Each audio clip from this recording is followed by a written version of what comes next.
Welcome back to the next in the series about C cubed schooling, what it is and what it does, and how we can choose to do something else. So, a quick recap. C cubed is any and all schooling, even if it takes place at home or in an alternative or small setting, where competition and cohorting and compulsion, those three C's, work together to create a structure that contains and shapes learning activity.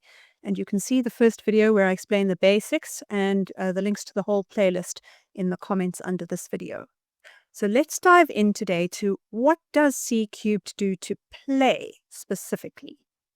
So firstly, we need to look at the fact that there is a difference between play and contest. There are two different things. Contests stick to the rules and they have winners and losers. Play experiments and innovates rather than sticking to the rules, and it includes everyone for a win-win-win. C cubed has confused us about this because contests are the only form of play that C cubed actually supports. And for many C cubed survivors, contests are now the only way we can even imagine playing. One tragic example of this is tickling, when adults want to play with children and the only way they know how to do it is to tickle. Whereas, of course, tickling is quite an aggressive form of contest, which can leave people traumatized if it's done too aggressively or for too long. So let's just look at these three issues. Firstly, we've seen that C cubed substitutes contest for play, but that is because truly playful free play is not possible within C cubed. We'll look at that in a minute. And secondly, C cubed actually has to shut down or at least tightly control playful free play in order for C cubed to actually function. So, firstly, let's look at how C cubed shuts play down. Well, playful play can actually only happen in a non-stressed autonomous frame of mind for any human and even for any animal. We can't play when we're feeling controlled. We start being frightened for our safety when our autonomy is compromised by compulsion and coercion. So compulsion in itself, the first C of C cubed, actually kills play. Then comparison is the thief of joy, a very popular saying attributed to many different people in different forms, because competition always has a winner and many losers. And even for the winner, extrinsic rewards, rewards and punishments that come from outside rather than the sheer joy of playing, actually undermine autonomous motivation. And that is the heart of play, being able to be in charge of your own activity without a focus on what you're going to get for it is the absolute heart of play, which means that competition in itself also kills play. Competition is about context. Of course, you can have playful contest, which I'll go into in a later video, but the point is whether the thing is fundamentally competitive or fundamentally playful is going to make all of the difference. And something that's actually competitive is never going to be playful. And then finally, play is all about making friends and freedom of association and undivision. And cohorting is all about keeping everyone separated by age, by rank, sometimes by sex or gender. And cohorting generally kills play, because if you can't connect with the person with whom you feel resonance and you're forced to only connect with the people you're supposed to connect with, that's not a good place to start in terms of kindling that play energy. Then now let's look at what play does to C cubed in return, or threatens to do to C cubed in return, which is why C cubed has to defend against it. Well, play firstly endangers C cubed cohorting because playful free play is completely age blind. It's even species blind. And it acts as a social equalizer. When we are truly playing together, there is no rank, there is no status. And it challenges and undermines hierarchies as a result. And all of that means that play does not respect cohorting. Not only does it not respect cohorting, it doesn't help maintain cohorting. It starts dissolving cohorting and it threatens cohorting. if we allow kids to move from classroom to classroom as they wish to play with each other, it's just not going to work anymore in C cubed. And then, of course, we come to compulsion. Now, play and compulsion, really don't fit well together in any direction because true playful play explores. It doesn't do what it's told. It experiments and innovates, and it pushes boundaries and questions rules quite actively. And that means that it not only does not respect compulsion, play does not help maintain compulsion, and it actively threatens compulsion. It's the people who are being playful who are going to get the confidence and the ideas necessary to rebel against your compulsion. They might mock you or simply ignore you or simply do something else, and they might take the rest of the crowd with them. Then finally, competition. Well, playful play doesn't stay on track. So if it doesn't stay on track and keep with the rules, how do you know who won? Isn't that called cheating? Right? It's fundamentally collaborative rather than competitive, and it doesn't take contests seriously at all.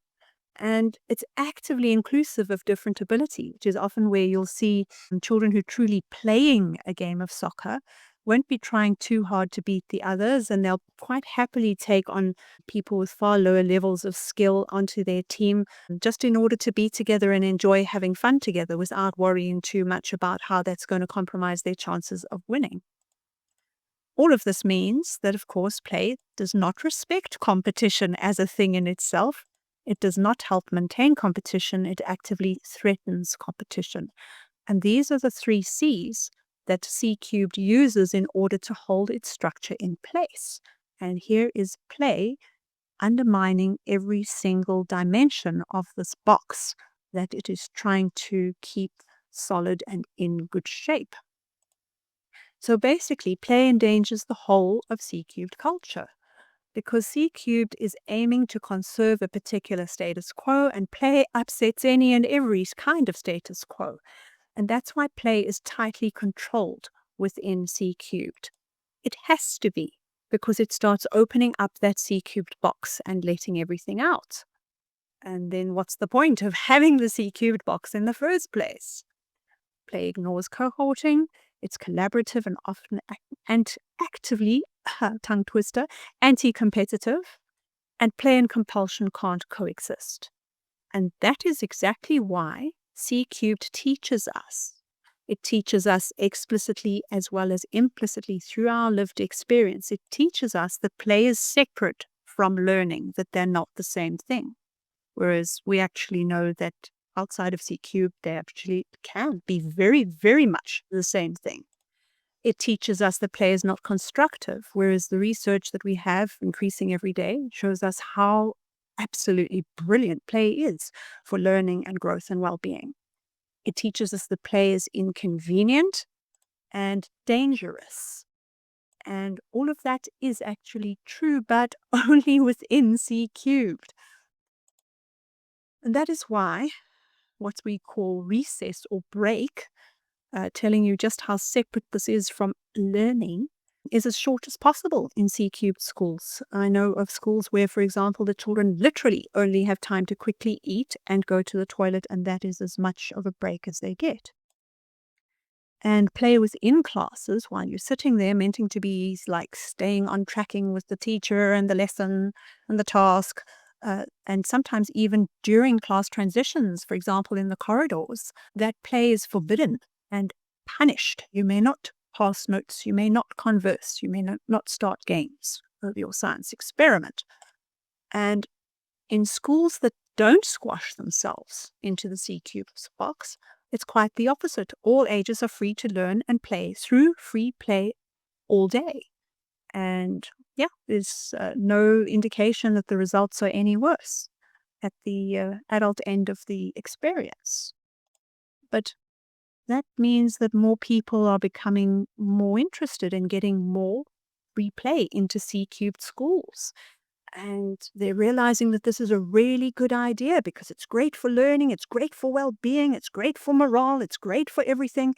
And so more people are trying to bring more free play into C-cubed structured schools. And it's a really lovely idea. And those who try to do it, whether a child or an adult or even a policymaker, they often have a very hard time. Because until we see what's preventing free play in the first place in these structures, what's sabotaging free play and making it so hard to do, and until we tackle that underlying C-cubed structure and culture, changes are unlikely to stick because there's a fundamental incompatibility here that we have to address. Hint, maybe by letting it out of the box properly. In later videos, we'll be looking at why we've got C-cubed, how we got C-cubed, and we'll have a close look at like whether we really still need these aspects and what we could do instead. One of the problems, one of our incentives, is that the skills gained during free play are actually essential for life skills development, for individual growth and optimization and maturing and well-being, and even for academic success. As each generation becomes more deeply sucked into C-cubed thinking, however, children get less and less true free play, and the well-being and the necessary abilities decline as a result. And because we're stuck in a C-cubed mindset, we then reduce play opportunities even more in favor of yet more contest-based training earlier and for longer and longer hours and more weeks of the year. And that's how we got where we are today. So when I was a child, we had many hours of free play every day with other kids, outdoors, unsupervised by adults most of the time. And this was normal. My parents didn't have to do anything special. It was a lot of work when I came to wanting to provide this for my own kids. And they are now mostly grown. How many kids get this today? So yeah, this is a kid from the neighborhood that my brother played with. And this is my brother, and this is a bicycle. And with that evil contraption, you could get far out of shouting distance from your parents, believe me. And we did. And yeah, this is me, and this is one of the neighbors. And this is my cat, and she's hunting for snakes, which she does find because there are plenty of them, and we learned how to be safe around them and other hazards. And that right there is a river. Now, to be fair, we were not allowed to go to the river on our own without an adult companion. And we usually went down in a group, and there would be somebody making sure nobody drowned. And usually the level of vigilance would at most be around this from a distance. Now, my current neighborhood, I'm lucky to live in a place where we've got a nice sort of citizens association in my neighborhood, and we work quite hard to keep the local park maintained. We even fundraised to build play equipment, and families relax there together on weekends. But usually it's a parent that will push the swing for the child, not a different child from the neighborhood that they don't know. And often there are too many drunk adults, sometimes even in the child's own families, for kids to really feel safe and like it's their space. Not a very big park, I'll show you in my next video. And that next video will be a little different because I'm going to go and take a quick look at that park and take my camera along. And I'm going to go specifically on a weekday afternoon when adults are working. And then I'm also going to consider some of the other local options that could be even more ideal than that park for truly playful free play. One example being this little empty lot around the corner. But most of these places that could be even better than my park are just out of bounds for kids these days, here and now. So maybe I'll see you over at the next video, or maybe I'll see you in the empty lot, who knows? And yes, please do share these videos. The more that we can open up the thinking and the ahas around C-cubed, the sooner we can have a more delightful world to live in for all of us, everywhere, all the time.